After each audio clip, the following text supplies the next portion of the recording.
Әріптер елінде барлық әріптер қуанып жүретін. Бірақ бір әріп «ш» өзін ешкімге керек емес сияқты сезінді.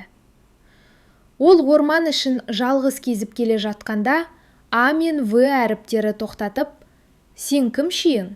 деп сұрады. «Мен Ш әрпімін, бірақ мені ешкім байқамайды», деді мұңайып. Бірақ біраздан соң ол батылданып, «Мен көптеген сөздердің басында тұрамын. Шана, шырша, шар, шұлық, шоколад, шалқан, шахмат, бәрі менімен басталады», деп айтты.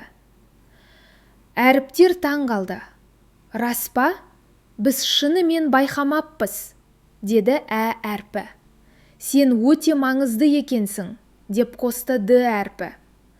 Барлығы «Кешір бізді, Ш. Сенсіз талай сөз болмайды», деп қуана жауап берді. Ш әрпі қуанып кетті. Сол сәтте көңілді әуен ойнап әріптер ән айтты. Ша, ша, ша, шана сырғанайды. Шыр, шыр, шыр, шырша жарқырайды. Содан бері Ш әрпі өзін жалғыз сезінбеді.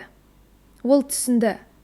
Әр әріп ерекше, әр дыбыс қымбат. Ш шырайлы, шаттыққа толы, әдемі әріп.